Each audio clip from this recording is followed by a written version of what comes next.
ஓம்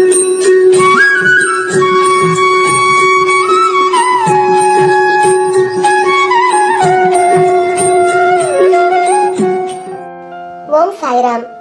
அன்பு குழந்தையே, எல்லா இடங்களிலும் துரதிருஷ்டம் உன்னை துரத்துகிறது என்று நீ எண்ணுகிறாய். அது முற்றிலும் தவறான எண்ணம். உன்னை விதியும் உனது ஆசைகளும் தேவைகளும் இக்கட்டான சூழ்நிலை, நீ எடுத்த சில முடிவுகள் தான் உன்னை இந்த நிலைக்கு இழுத்து சென்று விட்டன. கவலை வேண்டாம், எல்லாம் முடிவுறும்.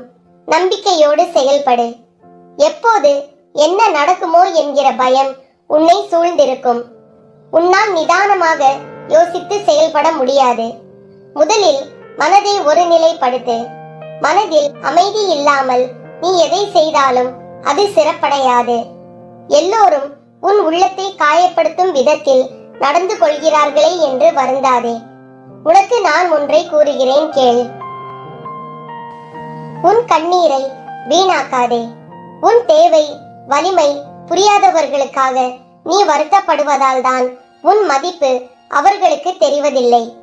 அது மட்டுமின்றி நீ அவர்களை பற்றியே யோசித்து யோசித்து உன் மனம் சோர்வடைந்து உன் லட்சியத்தை நோக்கி முன்னேறி செல்வதில் சுணக்கம் ஆகிறது. அப்படிப்பட்டவர்களிடம் இருந்து நீ சற்று விலகி இருப்பதே உனக்கு நல்லது. அதற்காக அவர்களுக்கு தீமை செய் என்று கூறவில்லை. அவர்களே உன் தேவை அறிந்து உன்னை தேடி வரும் பட்சத்தில் நீ உதவி செய். மன அமைதி இழந்து நிற்கும் உன் வாழ்க்கை கூடிய விரைவில் மாறும். நீ எதிர்பார்த்த நிம்மதியான மகிழ்ச்சியான வாழ்க்கையை பெறுவாய். தைரியமாக நம்பிக்கையோடு செயல்படு. நல்லதே நடக்கும். சாயியின் கதைகளை மனத்தில் ஓடச் செய்வோம். அனைவரும் சாய் மார்க்கத்தில் செல்வோம்.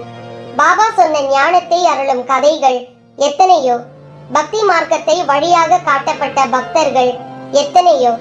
இக்கதைகளை பக்தியுடன் சொல்பவர்களும் கேட்பவர்களும் பூர்ண சாந்தியையும் விசிராந்தியையும் அனுபவிப்பார்கள். பாபாவின் திருமுகத்திலிருந்து வெளிப்பட்ட இக்கதைகளை கேட்டால், இடைவிடாத தியானம் செய்தால் உலகியல் தலைகளில் இருந்து விடுபடுவார்கள். பாபாவின் திருமுகத்திலிருந்து வெளிப்பட்ட வார்த்தைகள் தேவாமிர்தம் போன்று இனிப்பவை. கேட்டால் பரமானந்தம் விளையும்.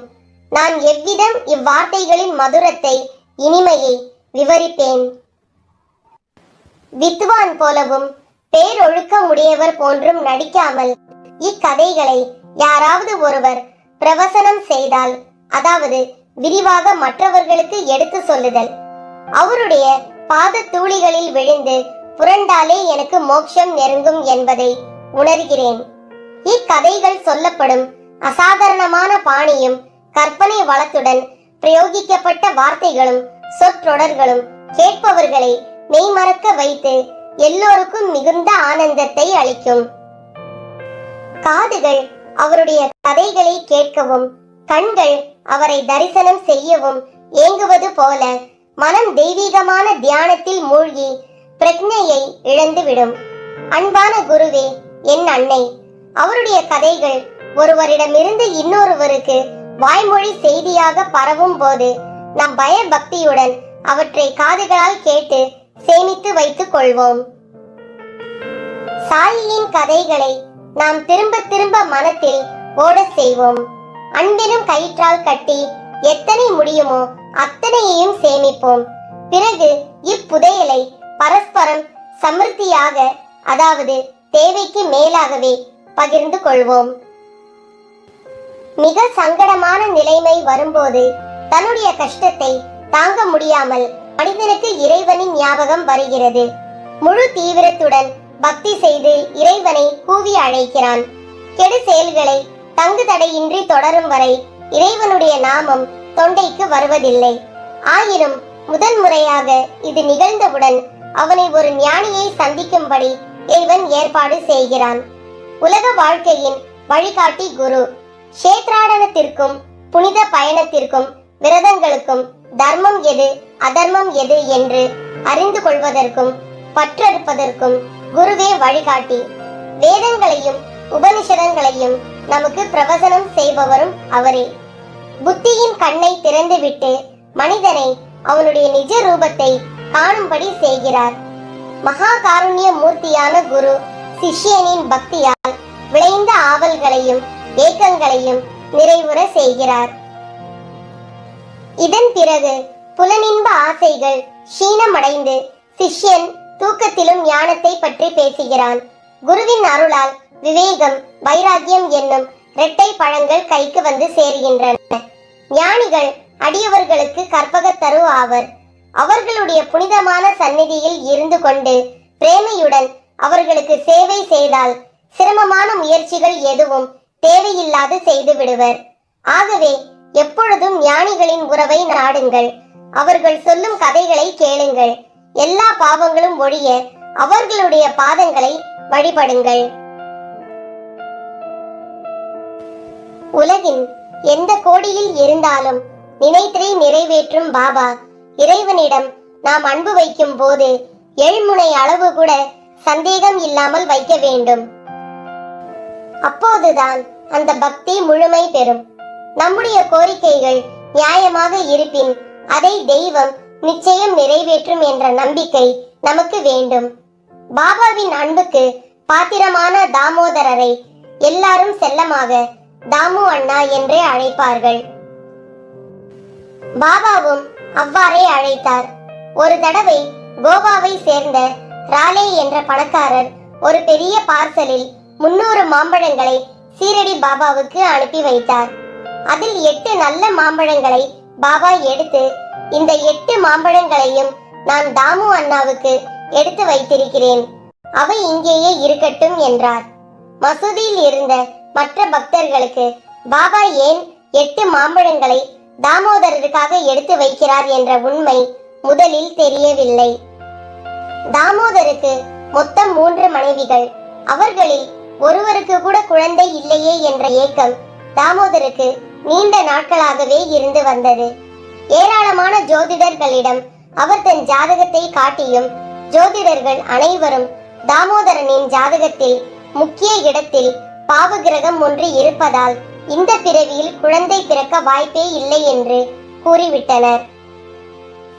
இதனால் அவர் தனக்கு குழந்தை பாக்கியம் கிடைக்காது என்ற முடிவுக்கு வந்திருந்தாலும் ஒரு நம்பிக்கையுடன் பாபா தனக்கு ஒரு குழந்தையை அருள மாட்டாரா என்ற ஏக்கத்துடன் ஷீரடிக்கு வந்து கொண்டே இருந்தார். தாமோதரின் உள்ள குமுறலை பாபா நன்கு அறிந்திருந்தார். தாமோதரனின் மனக்குறையை போக்க அவர் தக்க நேரத்துக்காக காத்திருந்தார். பாபா சொன்னது போல சிறிது நேரத்தில் தாமோதர் மசூதிக்குள் ஏறி வந்தார். பாபா கணித்தது போலவே அவர் வந்து விட்டாரே என்று மற்ற எல்லா பக்தர்களும் ஆச்சரியம் அடைந்தனர். தாமோதர் பாபாவின் காலடியில் சாஷ்டாங்கமாக விழுந்து வணங்கினார். அவரை ஆசீர்வதித்த பாபா, இந்தா பிடி 8 மாம்பழங்கள் என்று கொடுத்தார். மகிழ்ச்சியோடு அந்த 8 மாம்பழங்களையும் தாமோதர் பெற்றுக் கொண்டார். அப்போது பாபா தாமோதரனை பார்த்து, இந்த 8 மாம்பழங்கள் உனக்கு குழந்தை பாக்கியம் தரும் சக்தி கொண்டவை. எனவே இவற்றை கவனமாக எடுத்து செல். இந்த 8 மாம்பழங்களையும் நீ சாப்பிடக்கூடாது. உன் இளைய மனைவிக்கு கொடு. அவள் இந்த மாம்பழங்களை சாப்பிட்டால் உன் விருப்பம் நிறைவேறும் என்றார். ஏனோ தெரியவில்லை, அந்த சமயத்தில் பாபா மீது தாமோதருக்கு நம்பிக்கை வரவில்லை. எல்லா ஜோதிடர்களும் தனக்கு குழந்தை பேறு இல்லை என்று சொல்லிவிட்ட நிலையில் இதை எப்படி உறுதியாக நம்புவது என்று யோசித்தார். அவர் பாபாவை பார்த்து, கடவுளால் நிர்ணயிக்கப்பட்ட விதிகளை கடவுளாலேயே மாற்ற முடியாது என்கிறார்கள். இப்போது கடவுள் இயற்கைக்கு புறம்பான செயலை செய்வாரா என்றார். உடனே பாபா ஒரு ரோஜா செடியில் ஒரு கிளையில் சிவப்பு ரோஜாவும் மற்றொரு கிளையில் வெள்ளை ரோஜாவும் பூக்க முடியுமா என்று கேள்வி கேட்டார். அதற்கு என்ன சொல்வது என்று தாமோதரருக்கு புரியவில்லை. அதை உணர்ந்த பாபா, நாளை காலையில் நான் உலா போகும்போது தோட்டத்து பக்கம் வா தாமோதர் என்றார். மறுநாள் பாபாவுடன் தோட்டத்திற்கு சென்றார் தாமோதர். தோட்டத்தில் ஒரு ரோஜா செடியை தாமோதரருக்கு சாய்பாபா சுட்டி காட்டினார். அந்த ரோஜா செடியில் ஒரு சிவப்பு ரோஜாவும் பக்கத்திலேயே ஒரு வெள்ளை ரோஜாவும் பூத்திருந்தது. அதை கண்டதும் தாமோதரருக்கு ஆச்சரியம் தாங்க முடியவில்லை. அப்படியே சாஷ்டாங்கமாக பாபாவின் கால்களில் அவர் விழுந்தார். தாமோதர், இது என்னால் ஏற்படவில்லை. என் பக்தனின் சந்தேகம் தீர்க்க ஆண்டவனை வேண்டினேன். அதனால் இந்த அற்புதம் விளைந்தது என்றார். அதன் பின் பாபா கொடுத்த 8 மாம்பழங்களையும் தாமோதர் பெற்று சென்றார். அதில் துரதிர்ஷ்டவசமாக 4 மாம்பழங்கள் காணாமல் போய்விட்டன. அப்படி மாயமான 4 பழம் போக மீதமிருந்த 4 மாம்பழங்களை கொண்டு சென்று தாமோதர் தன் மனைவியிடம் கொடுத்து சாப்பிட சொன்னார். தாமோதர் மனைவிக்கு பாபாவின் அருளால் அடுத்தடுத்து 8 குழந்தைகள் பிறந்தன. அவர்களில் 4 மாம்பழங்கள் மாயமானது போல 4 குழந்தைகள் இறந்து போய்விட்டனர். மற்ற 4 பேர் சௌபாக்கியங்களுடன் வாழ்ந்தனர். இப்படி தன்னை நம்பி நாடி வந்த அடியவர்கள் வாழ்வில் பாபா நிகழ்த்திய அற்புதங்கள் ஏராளம். உலகின் எந்த கோடியில் இருந்தாலும் அவரை நினைத்து விட்டால் நிச்சயம் அதற்கு பலன் உண்டு.